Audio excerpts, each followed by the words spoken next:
trying to keep the country united. For a nation to develop, conflicts must be minimized. Peace and stability is extremely important for all. My hope and the Nigerian of our dream will be achieved.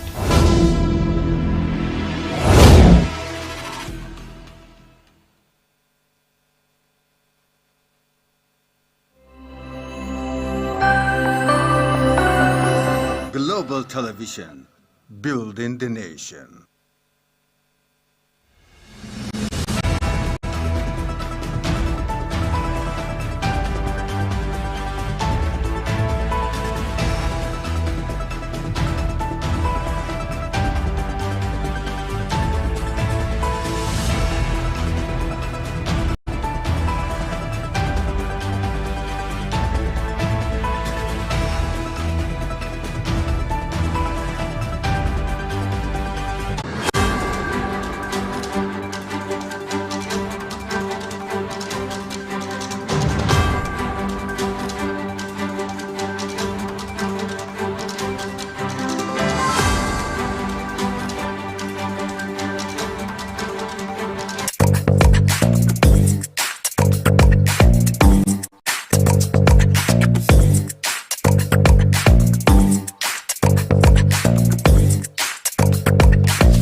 Global Television, building the nation.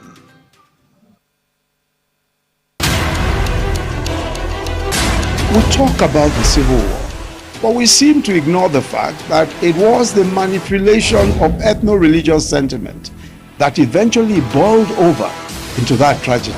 I think this is a negative part of what we're experiencing. No shooting anymore. We must come together as Nigerians. We are brothers and sisters. Nigeria first before your politics. We're all engaged in trying to keep the country united. For a nation to develop, conflicts must be minimized. Peace and stability is extremely important for all. My hope and prayer is that the Nigerian of our dream will be achieved.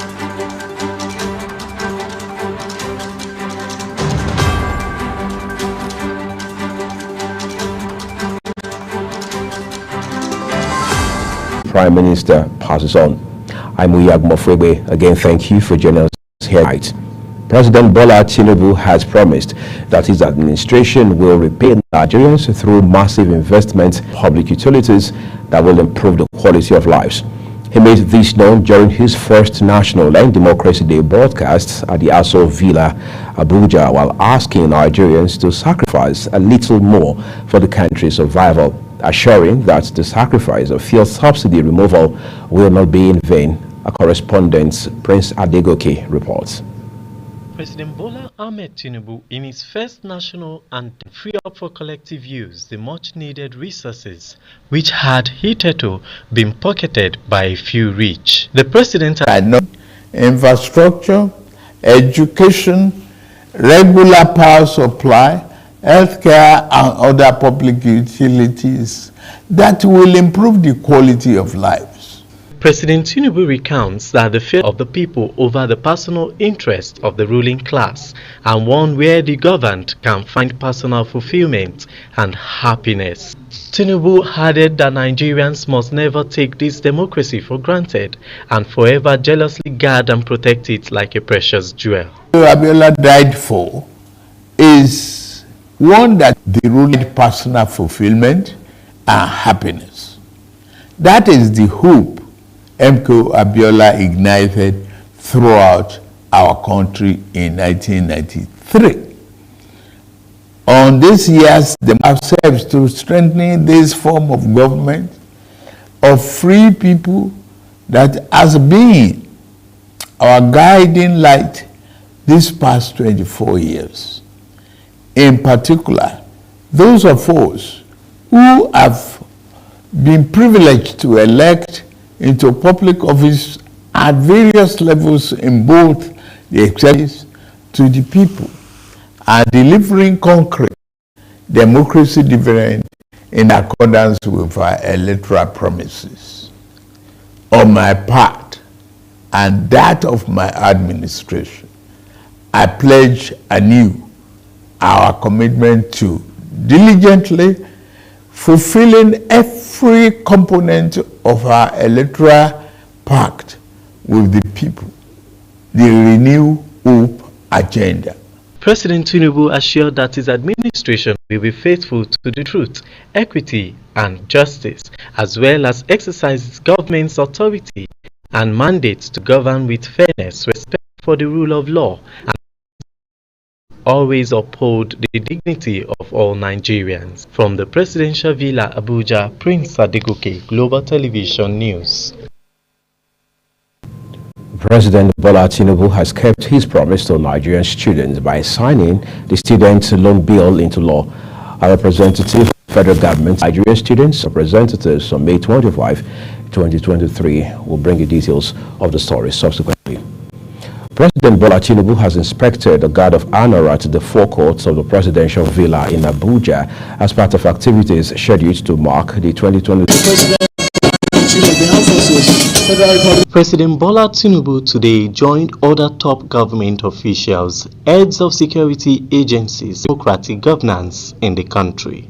Of a struggle, right, that make sure that we can have an enduring democracy, and we've had one now that's ongoing for like 24 years, and we're thankful that indeed there's no alternative to democracy, and we just need to continue to nurture it. This Democracy Day address has set out the markers as to where we were coming from, and he has set up beacons.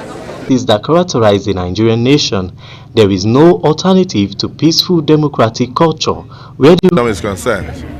And you know, it's also MKO Abiola, may so rest in peace. And we are celebrating this day, you know, to commemorate that event. It's very humbling. We give glory to God that today we are celebrating this very important landmark in the history of our country. Remember, it was in 2019 that President Muhammadu Buhari declared June 12th a work-free day. Decided to set out this date, June 12th of every year, to be marked as a remembrance day for democracy. And the activities of that 1993 election. Presidential Villa, Abuja, witnessed a parade of guards mounted by detachments of the armed forces in their regimental colors. Aside from inspecting the parade of guards, President Tinubu and other dignitaries were thrilled with varieties of military displays and artistic drills. Meanwhile, there was also a variety of dance, drama and displays showcasing the cultural diversities of the Nigerian state. From the Presidential Villa, Abuja, Prince Adegoke, Global Television News. Former Vice President of Nigeria and presidential candidate of the People's Democratic Party, Atiku Abubakar, has said that democracy in Nigeria is still in bondage despite the end of the military administration in 1999. Atiku said this in a Facebook post to mark the 30th anniversary of the 12th of June 1993 presidential election won by Bashirun Moshood Abiola, better known by the military junta of General Ibrahim Babangida, retired. Atiku said it is important that Nigerians appreciate the successes they have achieved in making democracy the norm of politics in Nigeria, but democracy without the corresponding commitment to the principles of fairness and fidelity to the role of play by stakeholders in conducting elections, according to him, still leaves the people prostrate to dictatorship tendencies.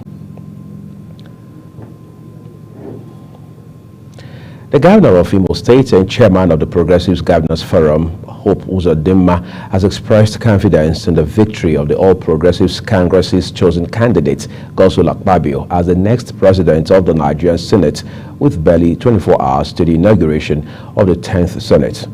Uzodinma made the assertion while speaking to State House correspondents after a meeting with President Bola Tinubu at the presidential villa after the Democracy Day celebrations. Prince Adegoke reports. We had a close session between myself, the party's candidate for office of the Senate President. The governor of Imo State and chairman of the Progressive Governors Forum, Hope Uzodinma, affirmed that the committee set up by the president to resolve the 10th National Assembly leadership dispute has made significant progress in collaboration with the outgoing Senate president. But Nigerians that one will work for the emergence of the preferred candidates of the APC. We had a useful discussion with Mr. President, and the outgoing Senate President has also committed to working to ensure with his APC, working with other political parties, because what is at stake is national interest, the interest of our country, and how to ensure that the new president is supported. Akpabio assured Nigerians of a united 10th Senate under his leadership. We shall do everything possible to ensure that we meet the aspirations of Nigerians. We hold public hearings before we take any decision. It will be the decision of Nigerians for the betterment of Nigeria. We think Nigeria first. Every senator, irrespective of political party, must come into the chambers as a senator of the Federal Republic of Nigeria. And so we have a lot to do. We must assist the President Bola Ahmed Tinubu to put the right policies in place by our own, putting the right legislations in place to make sure that business thrives and we create employment opportunities for Nigerians. And I assure you that every senator is important, and there is no political party once I'm inside there. Everybody is important, and all political parties shall be carried along. From the Presidential Villa, Abuja, Prince Adegoke, Global Television News.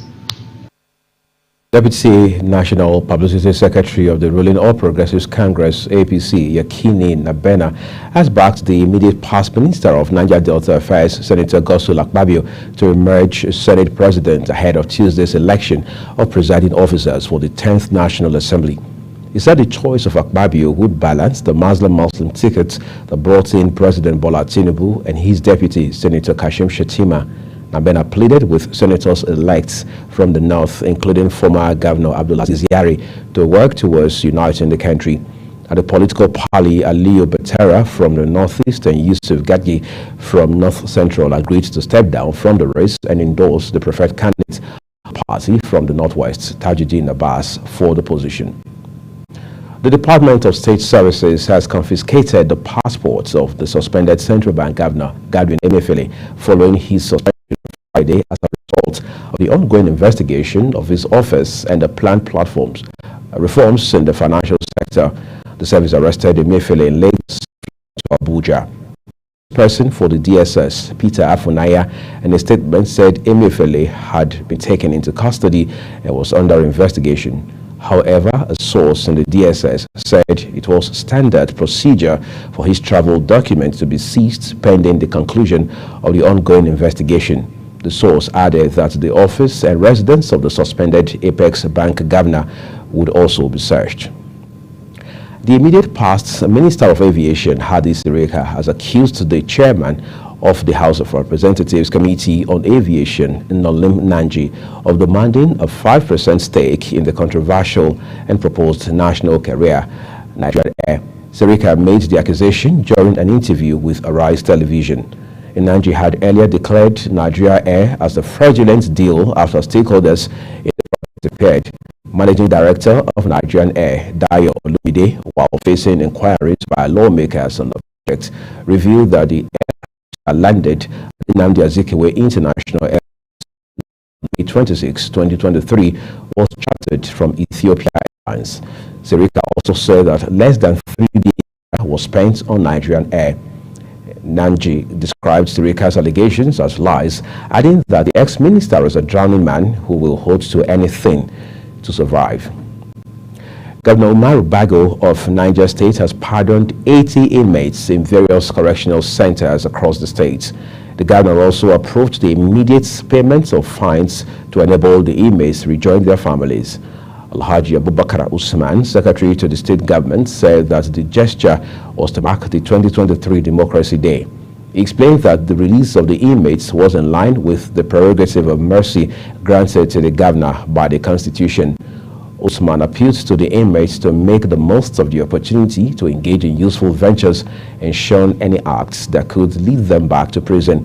He also admonished them to be law-abiding and engage in legitimate endeavors by taking advantage of various empowerment windows. Socio-Economic Crisis and Accountability Project (SERAP) has sued President Bola Tinubu over alleged failure to probe allegations that $2.1 billion and 3.1 trillion naira of oil revenue budgeted as fuel subsidy are missing and unaccounted for between 2016 and 2019. The suit followed reported revelations by the Auditor General of the Federation in the 2016 and 2019 yearly reports that the aforementioned funds are missing. SERAP is seeking an order of mandamus to direct and compel Tinubu to promptly probe the allegations and direct anti-corruption agencies to urgently investigate fuel subsidy payments made by successive administrations since returning to democracy in 1999, as well as name, shame, and prosecute suspected perpetrators and recover proceeds of crime.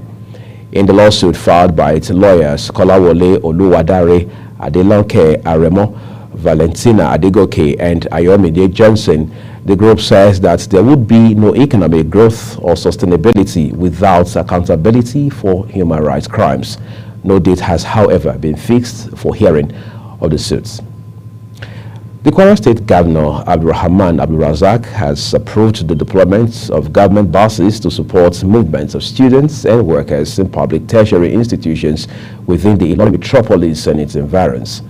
The bus rollout is the second phase of the measures being put in place by the Kwara State government to cushion the effects of the fuel subsidy removal. The government had earlier reduced working days for civil servants from 5 to 3 days every week, while bureaucrats work out their measures for workers who are exempted from the policy. A government house statement signed by the governor's chief press secretary, Rafiu Ajakaye, says from Wednesday, June 14, some large buses will be deployed to transport students of public tertiary institutions within the metropolis, including those going to the Kwara State University campus at Malete. Further details will be released by the coordinating ministries, departments, and agencies of the Kwara State government. You're watching the News Express on Global TV, coming to you live on Star Times channel 276 from Nigeria's capital, Abuja. You can follow us across social media platforms at Global TV NG. We have more stories coming your way shortly after this break. Be sure to stay with us.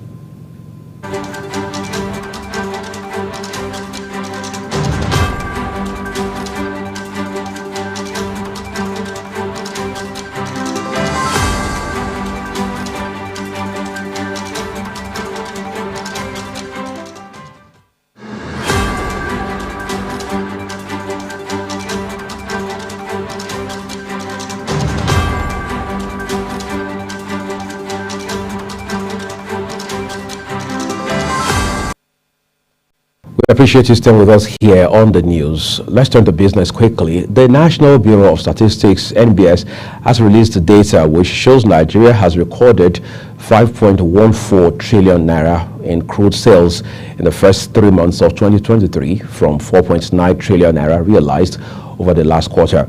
This is despite a 6% decline in oil prices from $88.5 per barrel in the fourth quarter of 2022. Crude oil exports accounted for 97.37% of Nigeria's foreign trade. Meanwhile, Nigeria, alongside other OPEC and non-OPEC members at the latest Joint Ministerial Management Committee (JMMC) meeting, agreed to a cut in production volumes in order to ensure global oil market stability. National Pension Commission has revealed that a total of 95,045 participants have contributed 436 million naira under the Micro Pension Plan (MPP) as at April 2023. Director General of PENCOM, Aisha Dahiru Umar, said this during the micro pension open day organized by the Pension Operators Association of Nigeria, PENOP, in Lagos. The DG says the NPP initiative will help to promote economic growth by providing a stable source of income for retirees and reduce old age dependency, thereby causing a reduction in the poverty rate. Aisha said the Commission has recorded some modest success in its efforts to extend pension coverage to the informal sector. Nigerian Midstream and Downstream Petroleum Regulatory Authority, NMDPRA, has raised an alarm over the illegal petroleum lifting operations taking place at Bonny River Terminal. The vessel, Barumk Gas, is said to be lifting Bonny at Bonny River Terminal without the authorization or participation of the NMDPRA, which is the agency of government statutorily responsible for regulating operations at the terminal. The regulator revealed this action is being facilitated with the active connivance of ExxonMobil, who have illegally destroyed locks on the sea line valve, whose keys are in the custody of the authority. The actions of ExxonMobil and Barumk Gas, according to the authority, constitutes economic sabotage, criminal damage, and theft of Nigerian natural resources. NMDPRA therefore urged the Chief of Defense Staff to urgently prevent the selling out of Barumk Gas until investigations into the matter are concluded. ExxonMobil, in response, simply reiterated that all operations of the NNPC-MPN joint venture are carried out in full compliance with the law.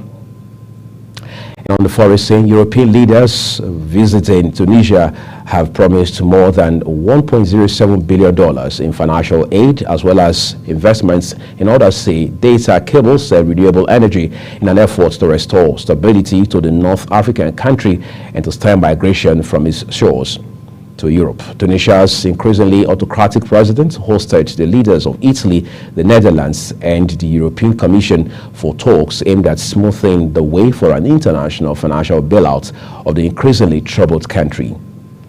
We will support Tunisia to strengthen its economy. The European Commission is considering macro-financial assistance as soon as the necessary agreement is found. And we are ready to mobilize up to 900 million euros for this purpose of macro-financial assistance. As an immediate step, we could provide an additional up to 150 million euros in budget support right now. We are ready to host an international conference on migration and development in Rome that we talked about with President Sayed as a further step in this journey that we have undertaken together. And of course, we consider this work useful also to help Tunisia in its negotiation.